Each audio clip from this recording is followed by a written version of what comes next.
Bonsoir tout le monde, j'espère que vous allez bien. Ici Stéphanie, Marie. Euh, pour ce, je sais plus à combien j'en suis de live par rapport à ce que je m'étais fixé sur 52. Bref, on doit être à 25 à peu près. Moi, ça va super bien. J'ai passé une semaine à Lyon chez des amis. J'ai pu profiter d'eux, en même temps travailler. Voilà, c'est des moments un peu privilégiés, je trouve, dans la vie. Donc j'ai passé un bon moment et je viens de rentrer. Euh, je viens vers vous cette semaine sur le live hebdomadaire. Je vous avais dit la dernière fois, on en avait parlé, que je viendrais vous parler des tabous. La dernière fois, on avait parlé des mensonges. Je vous avais parlé des mensonges et cette semaine, j'avais dit que je vous parlerais des tabous. Euh, Si vous êtes en replay, n'hésitez pas à me faire un petit coucou, même en replay, pour que je sache que vous étiez là. Béatrice, hello, j'espère que tu vas bien. Tu vois, je suis de retour chez moi. Je suis ravie de te retrouver ce soir. Et si vous êtes en live, comme Béatrice, faites-moi aussi un petit coucou. Ouais, c'est chouette, Béatrice. Faites-moi aussi un petit coucou pour me dire que vous êtes en ligne. Ah, Maxime, génial, on retrouve la team. Ça va super. Bon, Maxime, j'espère que tu vas bien. Euh, donc aujourd'hui, voilà, j'avais dit que je vous parlerais des tabous. Les tabous, c'est quoi? Bon, je vais vous donner une définition qui ne va pas trop vous surprendre. Ce sont les sujets qu'on ne doit pas évoquer. Oui, plein de coucou, ça booste les partages. Et puis ça fait du bien de ne pas se sentir seul derrière son écran. C'est vrai que les gens ne se rendent pas forcément compte. Béatrice, tu fais aussi des lives. C'est vrai que les gens ne se rendent pas forcément compte que quand on est derrière son écran, qu'on essaye de transmettre et de donner des choses, c'est toujours un peu frustrant de pas. Vous avez l'impression d'être avec nous, mais nous, on ne vous voit pas si vous ne nous faites pas coucou et que vous ne nous parlez pas. Donc c'est un peu difficile. Ah, coucou Candice. Ben voilà. C'est un vrai plaisir, Candice, d'avoir un petit coucou. Donc, les tabous. Un tabou, c'est quoi? Un tabou, c'est un sujet qu'on ne doit pas évoquer parce que, euh, en fonction d'une norme sociétale, socioculturelle, d'une norme aussi familiale, ben, il y a des sujets, c'est comme si c'était interdit d'en parler. Alors, on le sait, nous, dans notre culture occidentale, il y a des sujets comme la sexualité, l'argent, la politique, la religion, c'est des sujets qui sont aussi assez sensibles et sur lesquels au quotidien, dans nos vies, on parle. Après, ça dépend. Il y a des familles dans lesquelles on va en parler un peu plus, mais bon, bref. C'est des sujets, on va dire, tabous, grosso modo, dans notre société occidentale. Euh, c'est pas forcément de ces tabous-là que j'avais envie de parler, vous imaginez bien. Moi, j'avais plutôt envie de vous parler des sujets tabous qui sont dans la structure familiale, parce que c'est ça qui... L'argent t'intéresse, oui. Ça nous intéresse tous, mais je sais pas pourquoi on a du mal à en parler, hein. Ça gêne, c'est gênant de dire qu'on veut de l'argent. Et pourtant, l'argent, c'est aussi une énergie, et puis on en a besoin parce que c'est la matérialisation physique de l'abondance. C'est comme ça. C'est comme ça qu'on l'a matérialisé, nous, les petits êtres humains sur cette terre. Donc les tabous familiaux, qui sont en fait des sortes de secrets de famille, euh, il y a plein de sujets qui peuvent être de l'ordre du tabou dans les familles. Euh, Ce qui me vient comme ça, ce que j'avais en tête, moi, c'est bah, il y a tout ce qui est abus sexuel. Euh, alors, abus sexuel, pas forcément au sein de la famille, hein. Quand un enfant est abusé, bah, on on n'en parle pas. C'est même pas qu'on se dit qu'on va pas en parler, c'est qu'on n'en parle pas.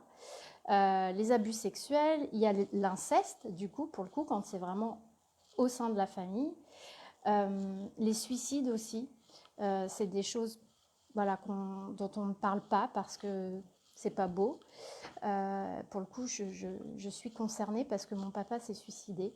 Ça n'a pas été tabou. On a fait en sorte que ce ne soit pas un tabou au sein de la famille, mais sur des générations précédentes, ça peut l'être. Et je sais qu'au sein de ma famille, il y a eu précédemment, sur des générations précédentes, des suicides aussi. Ce qui peut expliquer d'ailleurs des formes de reproduction. Donc les suicides, les incestes, les abus sexuels, les enfants morts aussi, les avortements, parce qu'à une époque, on n'en parlait pas.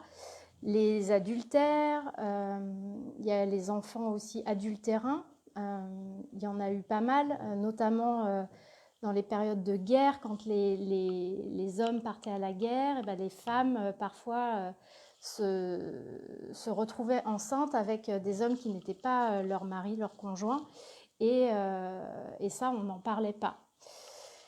Je regarderai les commentaires après et pour essayer de garder mon fil, mais allez-y, je regarde après, il n'y a pas de souci. Donc les enfants adultérins, il y en a beaucoup. Quand on travaille sur la psychogénéalogie, on se rend compte qu'en fait, il y a pas mal de femmes qui, pendant la guerre, sont tombées enceintes, effectivement, d'hommes qui n'étaient pas leurs maris pendant que les maris étaient partis. Il y a les enfants aussi qui ont été élevés par les grands-parents, et où les grands-parents, on a fait croire que c'était les parents, parce que des filles-mères, en fait, qui sont tombées enceintes, et ça faisait mauvais genre d'avoir une fille qui tombait enceinte si jeune, donc du coup, elle cachait sa grossesse, elle donnait son enfant à ses parents, et ses parents l'élevaient comme si c'était leur enfant, alors que ça ne l'était pas.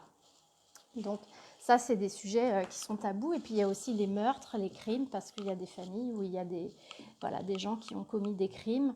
Et ça, c'est des choses, c'est pareil, ça ne se dit pas, on le cache.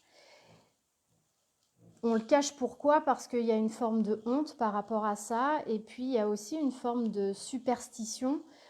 Si on en parle, on le matérialise et peut-être que ça va se reproduire, que ça va continuer. Alors que finalement, ce qui fait que ça va se reproduire, c'est justement le fait qu'on n'en parle pas.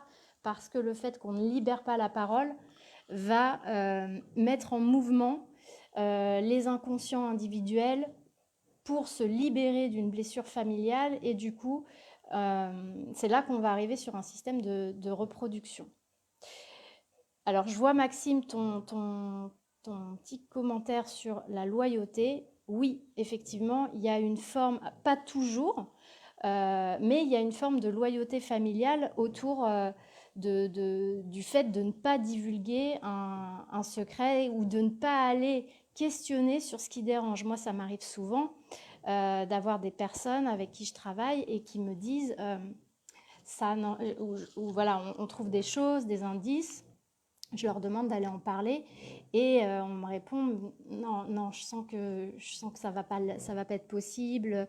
Je sens que c'est un sujet qui va être sensible, que ça va déranger, etc. Donc il y a une forme dans ce cas-là de loyauté quand la personne finalement met de côté son besoin de parler et de poser des mots sur quelque chose et puis de questionner. Et en fait se prive de ça simplement pour protéger d'autres personnes qui, elles, vont être dérangées par ce sujet-là. Donc oui, il y a une forme de loyauté, c'est effectivement un point que je voulais soulever.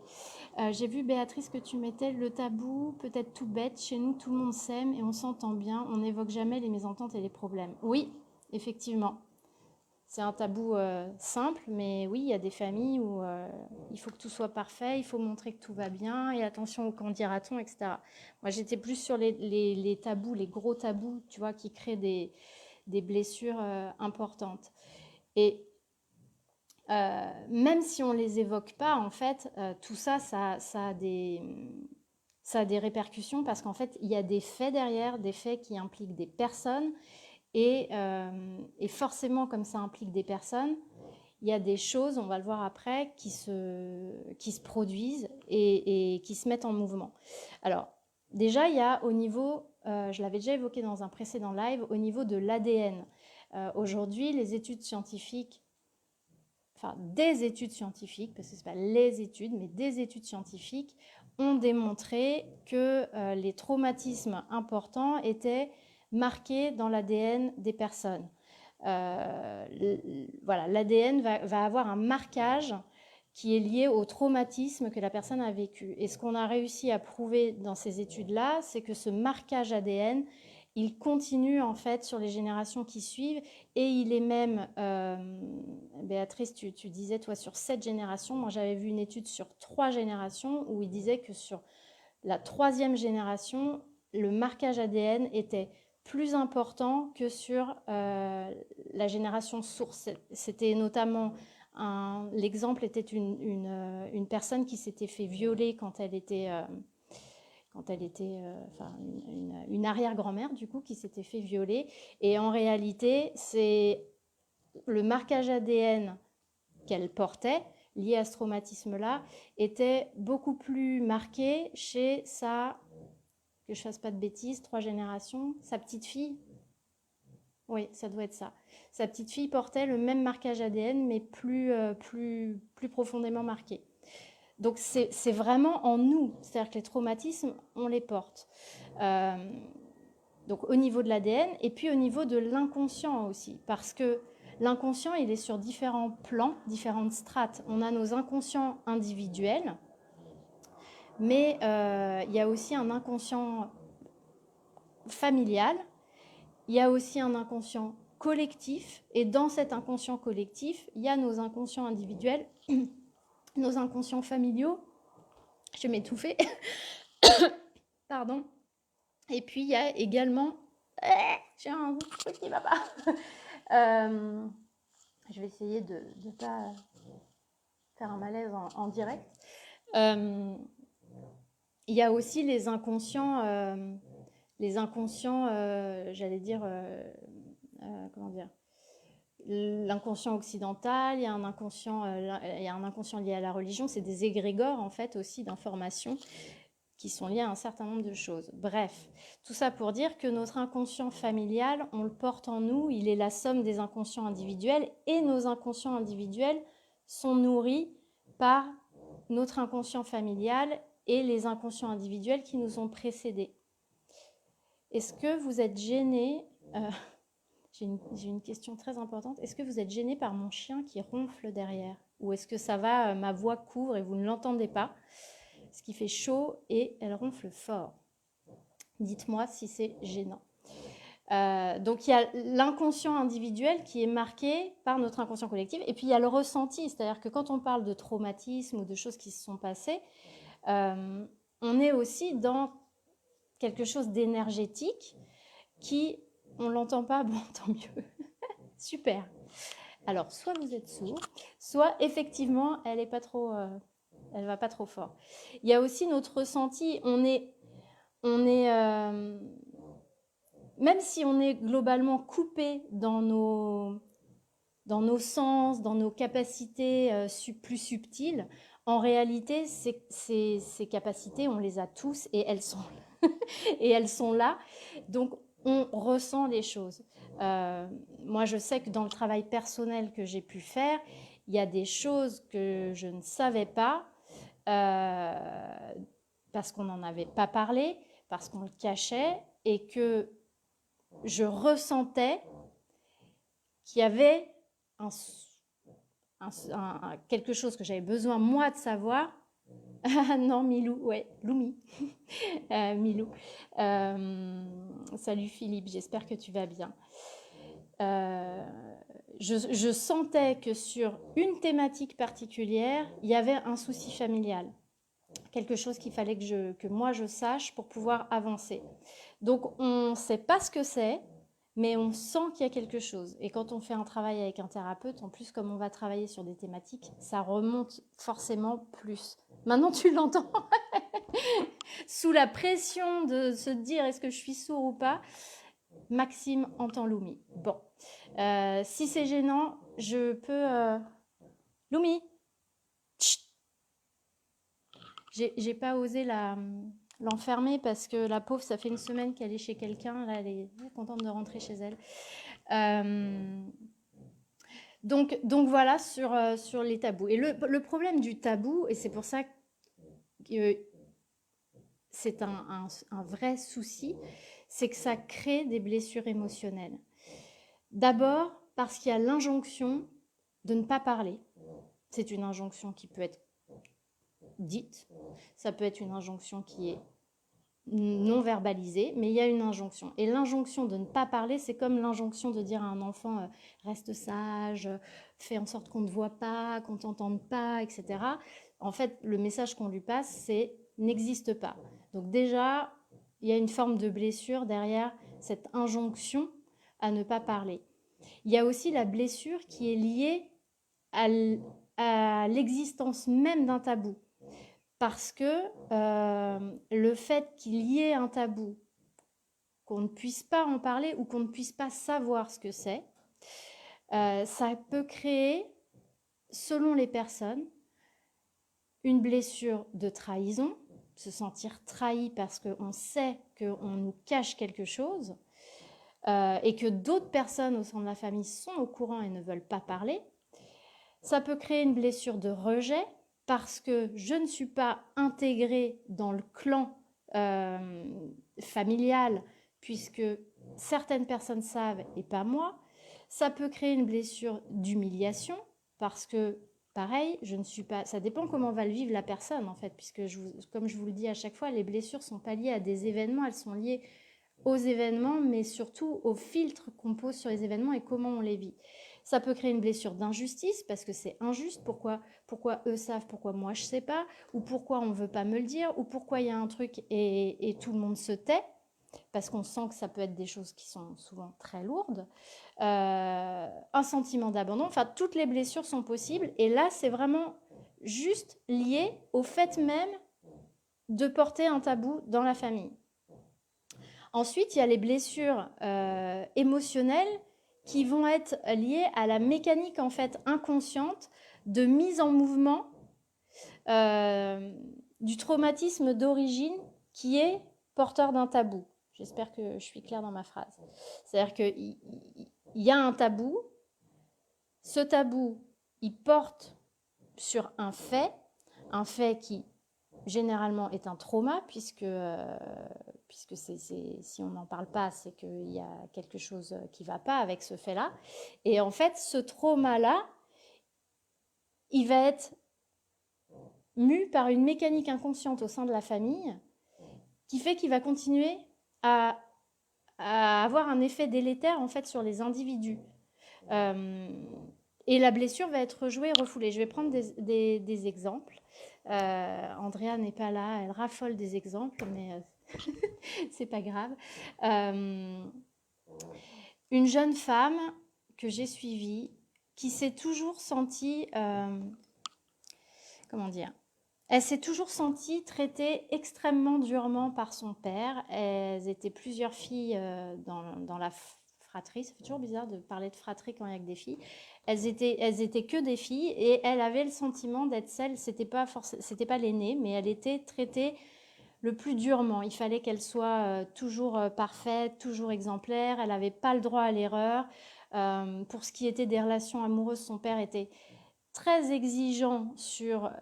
En gros, aucun homme n'était bien. Il y avait toujours un truc à redire pour ses filles. Mais avec elle particulièrement, il était extrêmement dur. Et elle en souffrait parce que du coup, elle avait le sentiment d'être une mauvaise fille. Une fille qui ne faisait jamais bien, qui devait montrer l'exemple. Et puis elle ne savait pas... quand je la voyais, elle avait 30 ans. Elle ne savait même pas comment elle pouvait faire pour avoir de la valeur aux yeux de son père. Elle a l'impression que quoi qu'elle fasse, ça n'allait pas. On a travaillé, on a fait son arbre généalogique notamment. Et quand on a fait son arbre généalogique, elle me dit que elle a entendu dire, parce que quand on fait l'arbre généalogique de quelqu'un, quand on est en thérapie sur de la psychogénéalogie, on parle de chaque personne, de ce qu'on a pu entendre, de ce qu'on a pu voir, des faits qu'on connaît concernant cette personne, des dates aussi, parce que parfois il y a des choses importantes sur les dates.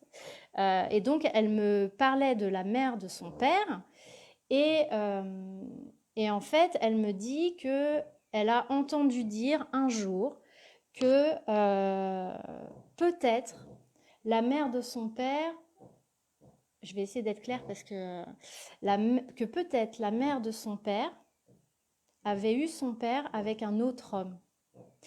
Que, en fait, si on se place du point de vue de ma cliente patiente, sa grand-mère aurait eu son père avec un autre homme que son grand-père. Je suis claire? Dites-moi si c'est pas clair. Et en la questionnant, elle me dit que en fait, elle ressemble beaucoup physiquement à sa grand-mère. Que c'est elle qui a les mêmes traits physiques comparés à ses sœurs. Et en fait, elle comprend du coup que son père transfère sur elle sa mère. Comme elle lui ressemble, et puis en plus je crois qu'elle avait le même positionnement dans la fratrie que sa mère, comme elle lui ressemble, qu'elle a le même positionnement, son père inconsciemment, il a transféré sa mère sur elle.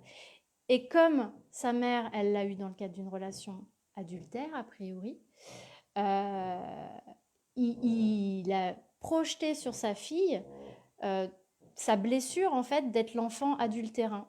Et du coup, il était extrêmement exigeant avec elle. Il fallait qu'elle soit parfaite, il fallait qu'elle soit dans une relation parfaite avec un homme parfait pour construire une vie qui soit vraiment conforme à des normes qui s'était fixées lui tout seul dans sa tête, en fait, parce qu'il était un enfant blessé, un enfant qui potentiellement était un enfant adultérin. Il n'en était pas sûr. Et donc ça, c'était des histoires, vous voyez, c'est des choses que elle en était pas sûre, mais, mais elle l'avait entendu.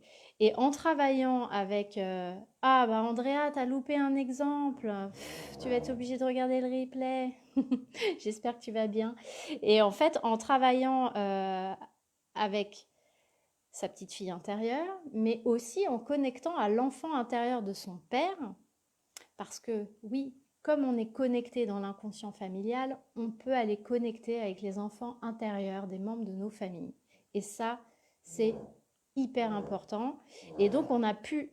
Là, elle est en train de ronfler très fort. Loumi, chut, désolée. Elle a pu... Coucou Angélique. Du coup, elle a pu aller discuter avec l'enfant intérieur de son père et comme libérer en fait ça. Ça lui a permis ensuite derrière de se libérer du fardeau de son père, de pouvoir enfin vivre sa vie plus sereinement parce qu'en fait elle avait, en discutant avec l'enfant intérieur de son père, elle a pu vraiment, au-delà de comprendre consciemment, parce que ça on l'a fait au moment de l'arbre généalogique, mais en discutant avec l'enfant intérieur de son père, elle a pu intégrer vraiment au niveau corporel et inconscient. Maxime, tu parlais l'autre fois du corporel, elle a pu l'intégrer en elle, que en fait elle avait en face d'elle pas son père à ce moment-là, mais un petit garçon blessé, un petit garçon qui n'était pas sûr que son père soit son père. Et du coup, ça lui a permis, elle, de se libérer et de pouvoir vivre sa vie et d'assumer, en fait, de ne pas être comme son père veut, parce qu'elle a compris pourquoi. Et il se trouve que son père, ça l'a fait évoluer.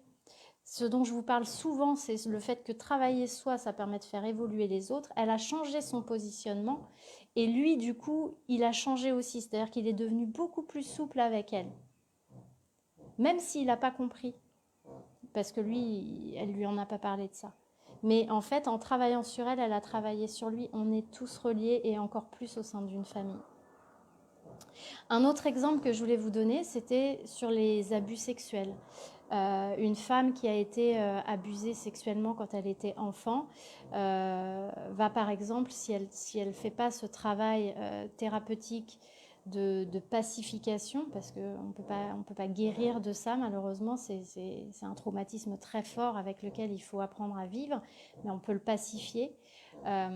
Si elle n'a pas fait ce travail de pacification, elle va avoir tendance à projeter sur sa fille ses propres peurs, en fait, sa peur des hommes. Ça, généralement, ce sont des femmes qui vont avoir tendance à penser que tous les hommes sont des prédateurs et qu'une femme est une proie sexuelle. Et elle va projeter ça sur sa propre fille. Et le fait de garder ça tabou et de ne pas en parler fait que, d'une part, elle est dans une mauvaise énergie, mais surtout, elle va transmettre, sans le dire, cette peur-là à sa fille, qui va elle-même avoir un rapport dysfonctionnel avec les hommes derrière, parce qu'elle aura pris l'énergie de sa mère, qui est une énergie de peur vis-à-vis des hommes, parce qu'il y a un tabou. Si le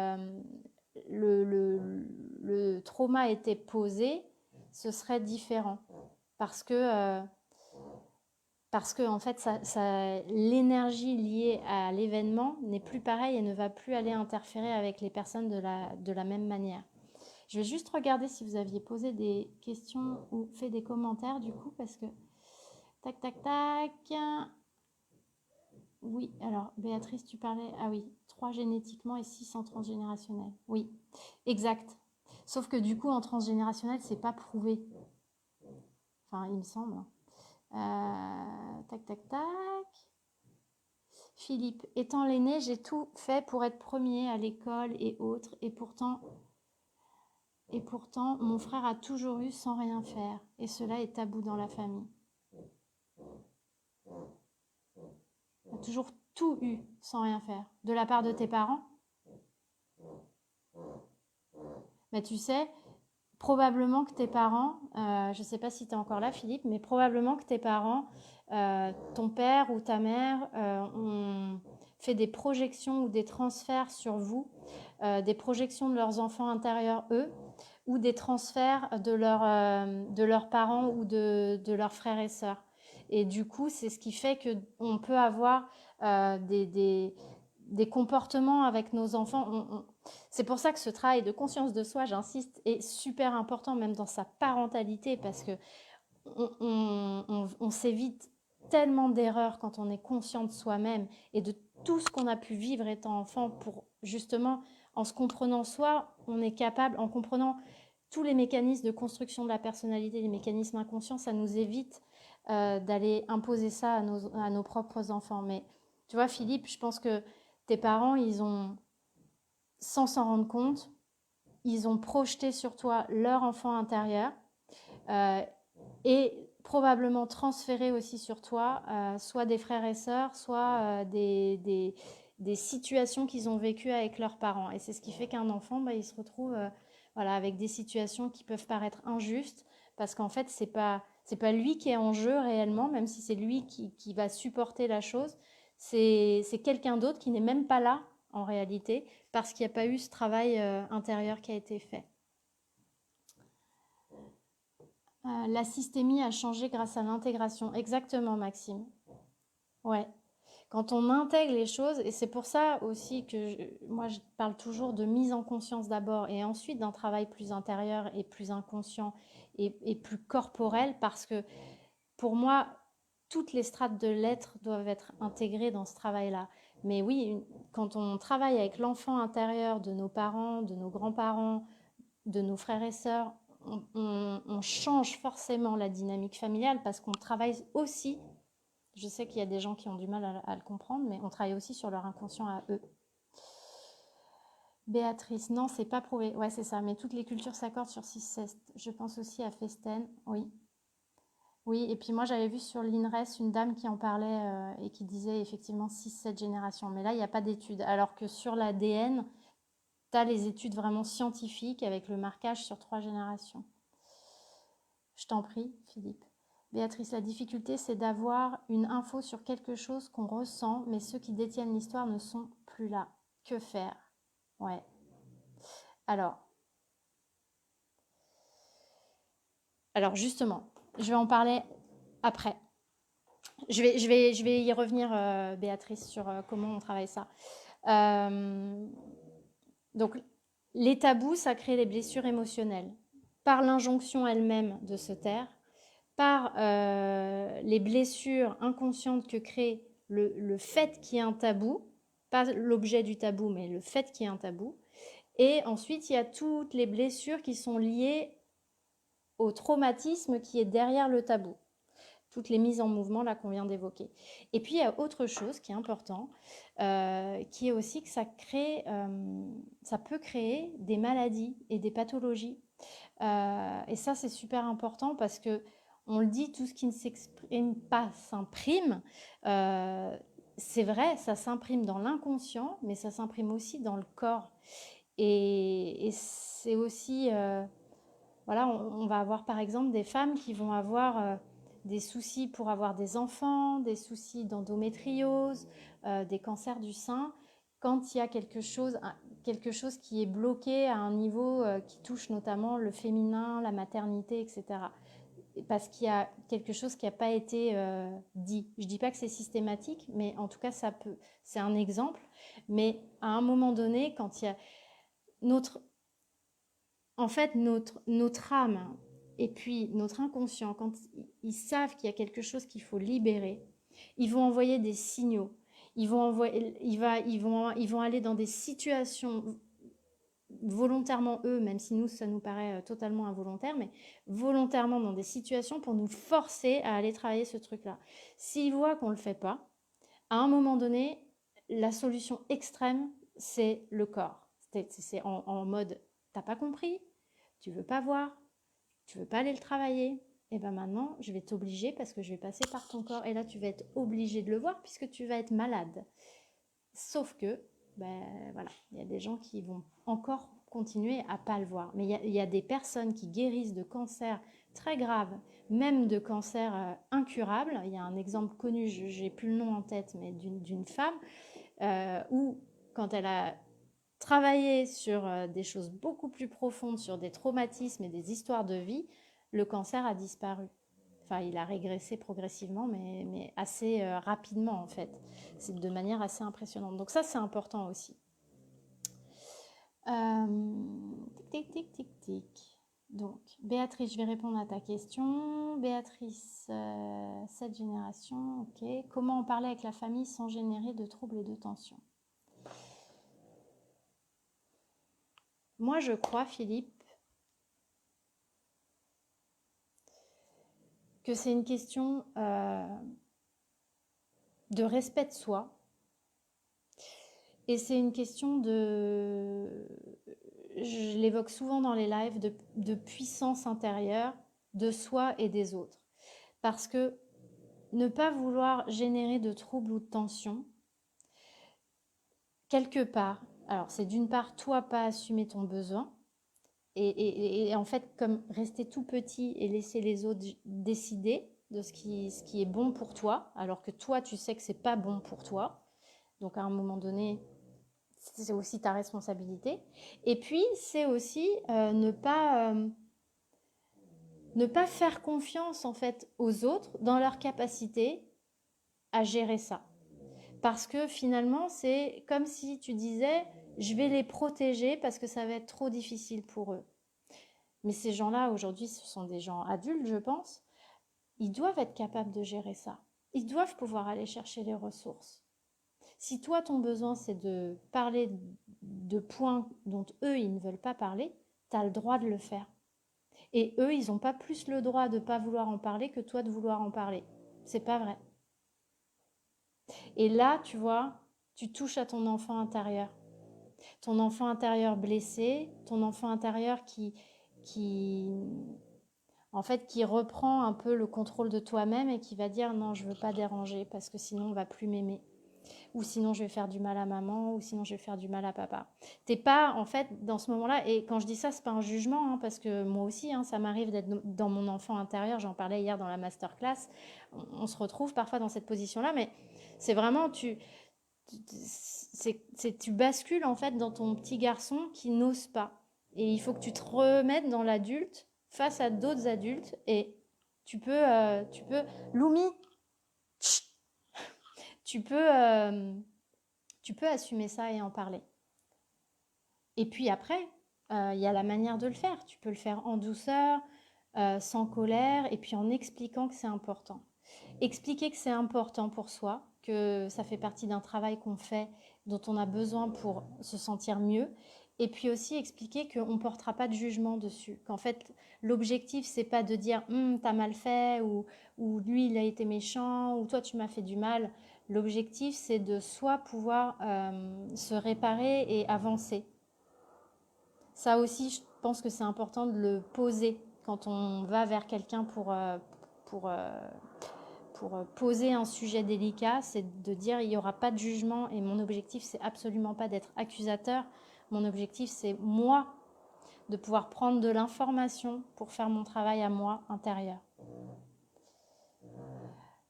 Andrea, notre enfant intérieur, elle est pénible hein, quand même. Loumi,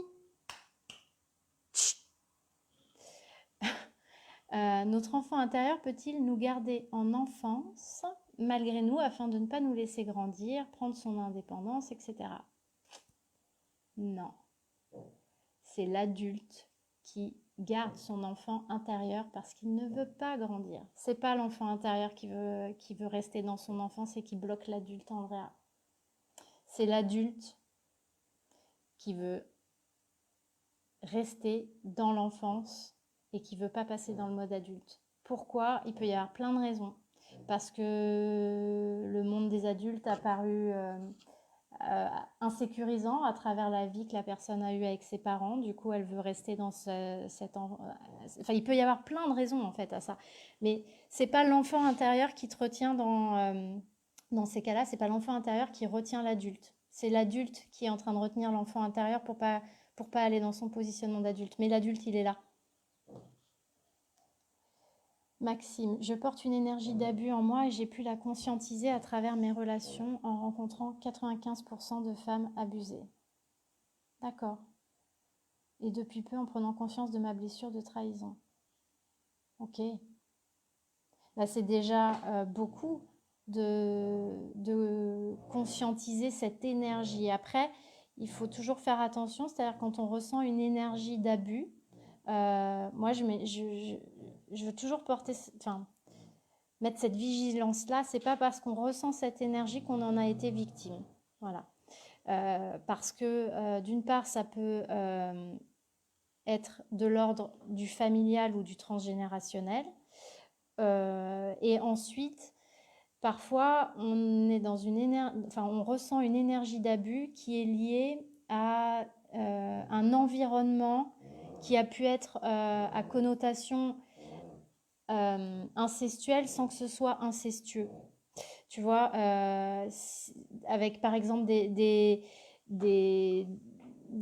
parents qui respectent pas l'intimité de leur enfant ou des parents qui ont des pratiques sexuelles un peu visibles aux yeux de leurs enfants, etc. Tout ça, ça peut du coup créer faire ressentir une énergie d'abus en soi sans qu'il y ait eu d'abus matérialisé. Philippe, ok, mais c'est dur. Ouais, je sais que c'est dur, Philippe. Ça demande du courage, mais... Et puis peut-être que tu travailles sur ton enfant intérieur hein, pour lui permettre justement de lâcher prise, là, et puis de te permettre à toi, l'adulte, de prendre ta puissance et ta responsabilité, et surtout ta puissance dans la famille. Alors, attends. Amélie, coucou!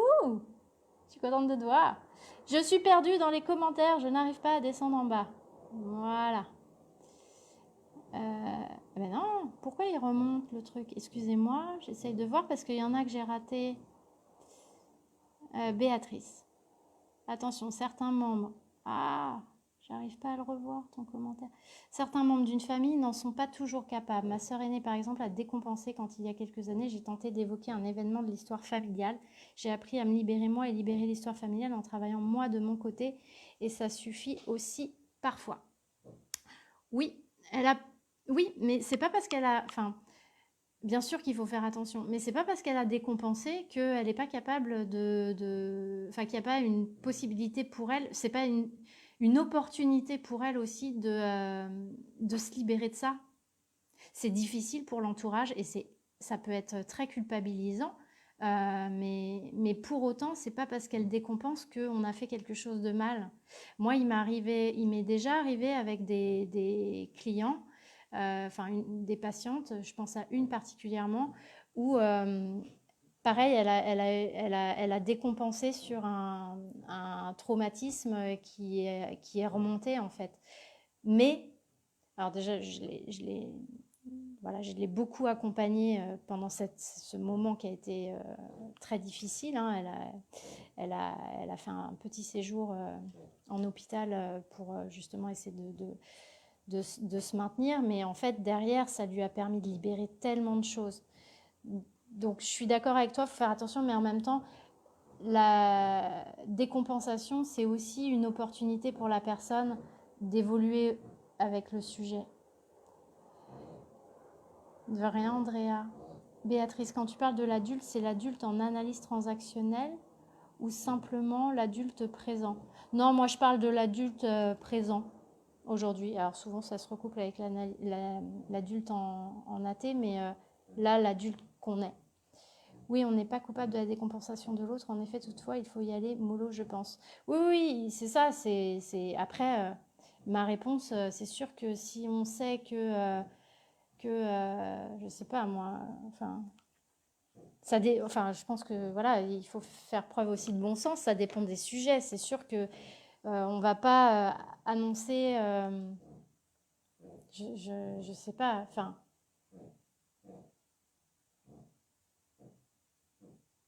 Par exemple, j'espère que je ne vais pas faire de bêtises en disant ça, mais de dire justement à son frère ou à sa sœur, j'ai été abusé par papa, ça peut être très compliqué parce que si le frère ou la sœur avait refoulé ça et que d'un coup tout remonte, oui, là ça va être difficile. Et effectivement, c'est des sujets du coup sur lesquels il faut y aller un peu pas à pas, touchy, etc.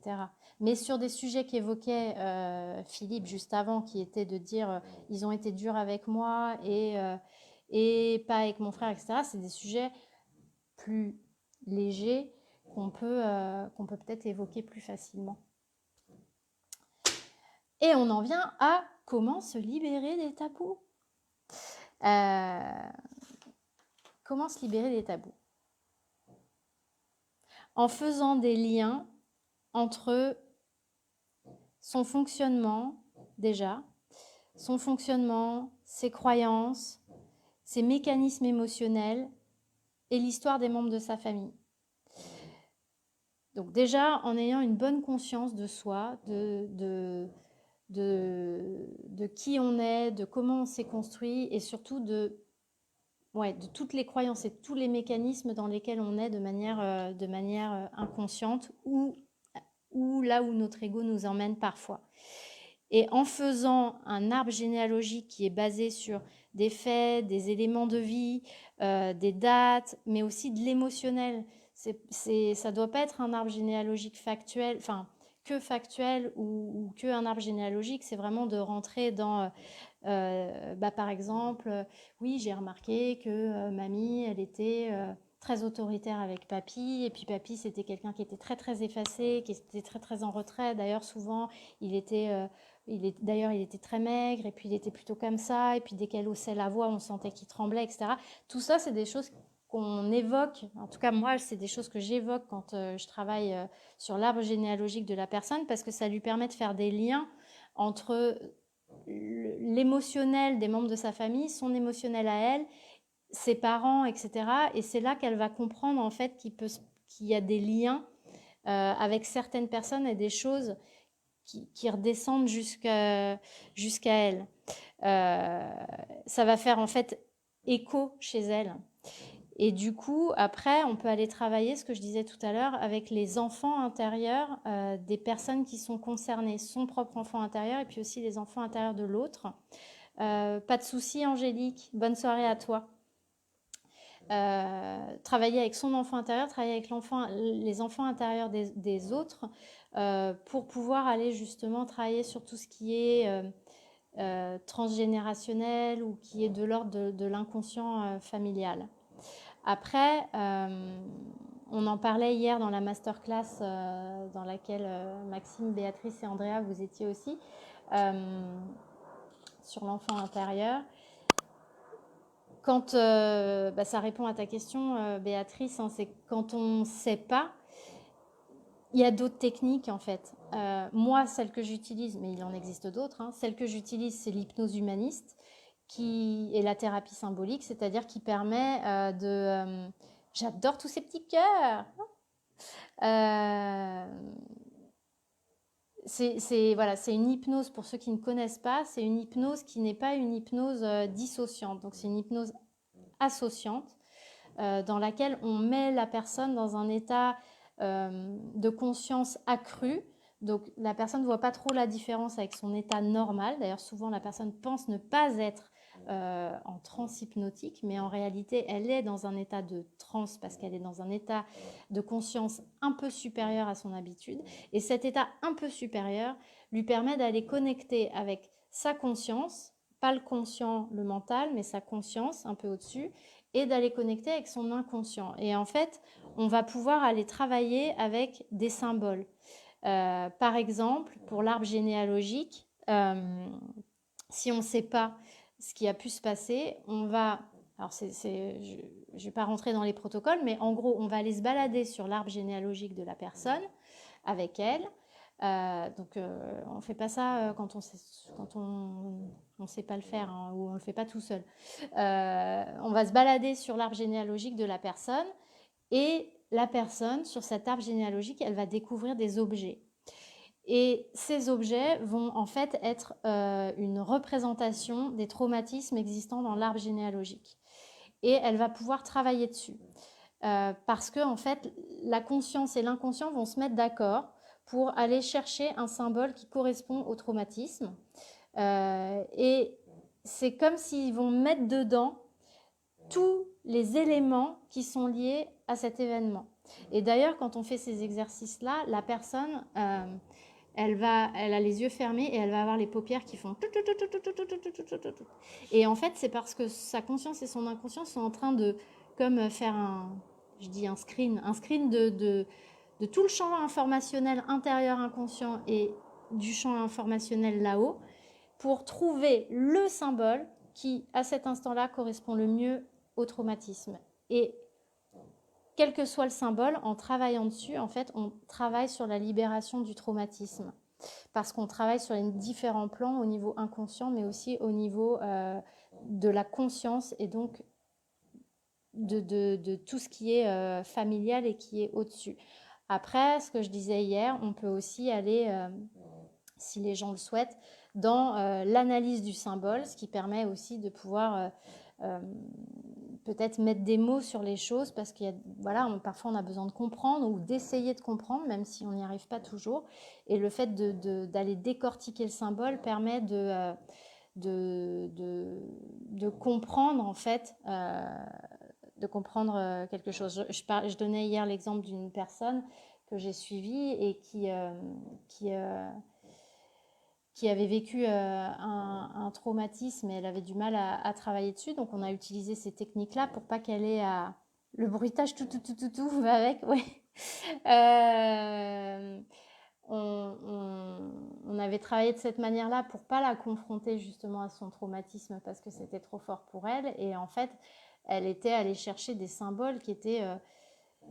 ce que je disais hier, c'était une personne qui était originaire d'Amérique du Sud et en fait, elle était allée chercher un symbole qu'elle connaissait pas du tout de manière mentale dans la mythologie. Vous m'avez dit le mot hier, je sais plus.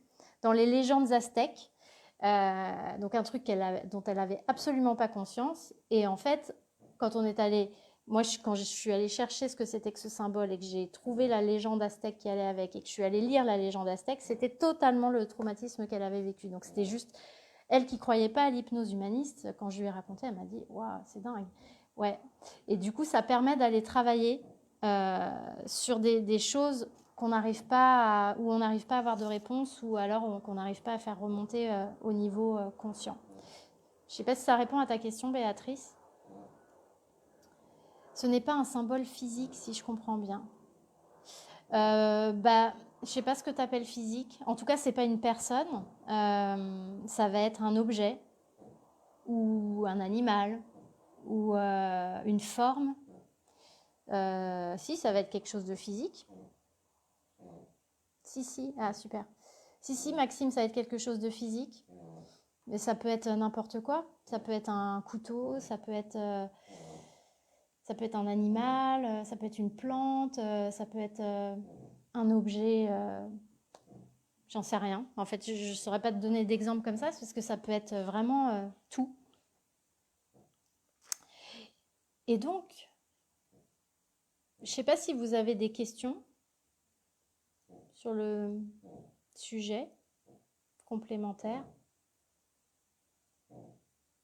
Physique égale dans la pièce. Ah, des objets qui sont autour de la personne? Non.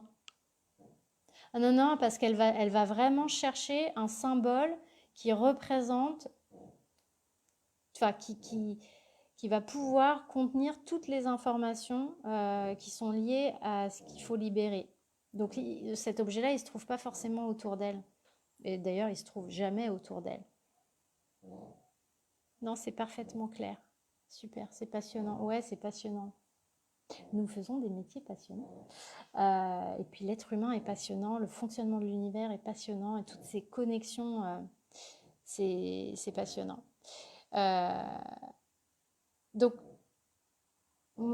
alors oui, en conclusion, moi, ce que j'avais envie de dire, c'est que il faut le plus possible, c'est ce que je dis à chaque fois, mais essayer de faire remonter au niveau conscient les choses, donc les tabous, essayer de lever les voiles sur ces tabous-là, parce que ça libère, ça libère des familles, ça déséquilibre les familles, c'est vrai, parce qu'il faut le temps que tout le monde se remette sur des positionnements différents. Maxime, tu parlais de systémie familiale qui bouge, oui, c'est vrai, mais en même temps, c'est pour le meilleur.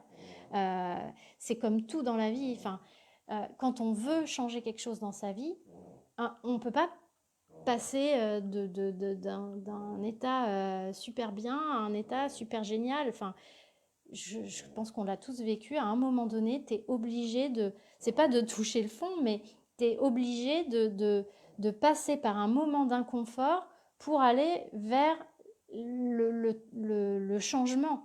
Et c'est pareil en thérapie, et c'est pareil voilà, sur lever un tabou. Oui, ça va faire bouger, ça va... Il y a des gens qui vont pas aimer dans la famille, mais à un moment donné, ça va faire du bien à tout le monde et ça va libérer nos enfants. C'est hyper important. Et si c'est pas possible de le faire, ben, il y a d'autres voies. Alors moi, celle que j'utilise, c'est celle-là, mais il y en a d'autres. Il y a les voies aussi de l'énergétique dans lesquelles on peut travailler. On peut travailler avec, sur des traumatismes. Et d'ailleurs, je pense que je ferai un live bientôt avec une de mes amies, Laetitia Laboureau, qui est thérapeute clairvoyante et énergéticienne et qui travaille sur d'autres plans de l'être. Et d'ailleurs, j'étais chez elle en fait cette semaine et dans les accompagnements que je propose dans le cadre des accompagnements individuels, qui sont maintenant que des accompagnements sur 3 ou 6 mois, intensifs sur le travail des blessures, elle interviendra en fait dans ce travail-là sur une séance pour venir travailler justement sur d'autres plans avec la personne. Donc ce seront des soins qui sont faits à distance avec un travail qui sera complémentaire et qui permettra d'aller beaucoup plus loin et surtout beaucoup plus rapidement pour les personnes. Est-ce que tu aurais des références biblio à nous conseiller sur le sujet? Sur les tabous, là comme ça, non. Je sais que moi j'ai bien aimé le livre de... comment il s'appelle? J'ai plus son prénom. Clavier, qui a écrit Les fantômes familiaux. Après, sur les... Non, là comme ça, je vois pas, mais je pourrais y réfléchir. Plein de voix, oui, oui. De toute façon, heureusement qu'un thérapeute ne détient pas toutes les vérités et toutes les clés, etc. Enfin, c'est pas possible, hein. Un thérapeute qui dit qu'il est capable de tout faire et de tout régler, c'est un magicien. Mon vécu, je ne peux évoluer en conscience que si c'est précédé avant par une forte contraction. Ouais, mais c'est le cas de souvent des gens, Maxime. Moi, ça a été mon cas aussi, hein. J'ai vécu plein d'événements difficiles dans ma vie et il y a eu un moment où ça a été trop, quoi. Et c'est là où j'ai vécu une contraction énorme et qu'effectivement, c'est là que j'ai pu derrière faire le travail. Parce que, en fait, tant que ton monde arrive à tenir, ton ego, il va faire tout. Ce que je disais dans un précédent live, un des premiers, c'est qu'il va tout faire pour surtout pas que tu ailles voir ce qui dérange et les blessures, etc. Ça lui fait peur. Il veut surtout pas aller revivre des choses qui lui ont fait souffrir. Donc, il attend, enfin, à un moment donné, il attend d'être au pied du mur, quoi. Tu as Métagénéalogie de Jodorowsky. Ah ouais, d'accord. Comme un accouchement, ouais. Voilà, messieurs, dames. Bah écoutez, j'étais ravie. En plus, c'était hyper chouette parce que vous étiez hyper présents, c'était interactif, j'adore. C'est génial. Moi, j'avais posé une question à un moment donné qui était est-ce que vous préférez que ce soit des horaires et des jours fixes ou est-ce que quand c'est spontané comme ça, c'est bien? Euh, la majorité disait que, en gros, peu importe que ce soit fixé ou pas, je ne sais pas ce qui est important. Moi, je sais que, en tout cas, c'est beaucoup plus plaisant pour moi de vous avoir plutôt que de parler à un écran vide, même si vous venez après, quoi. En tout cas, merci à vous d'avoir été là. C'était un plaisir. Et puis, écoutez, on se retrouve la semaine prochaine. Si vous avez des sujets que vous souhaitez que j'évoque, vous n'hésitez pas. Euh, on en parle. Et puis voilà. Spontanéité. Merci Stéphanie. Merci Amélie à toi d'avoir été là. Merci Marianne. Merci Maxime aussi, hein. Et comment perçoivent tes enfants ta nouvelle vie? Je pense très bien, mais comment? Comment ça, comment? Ma nouvelle vie, bah, ils la perçoivent bien, ouais. On en reparlera si tu veux. Si on doit être là, on est là, ouais. Et visiblement, vous deviez être là ce soir. En tout cas, c'était un plaisir de vous avoir. Je vous souhaite une très très belle soirée, une bonne reprise demain, en espérant que le soleil soit toujours là. Je vous embrasse bien fort et je vous dis à la semaine prochaine.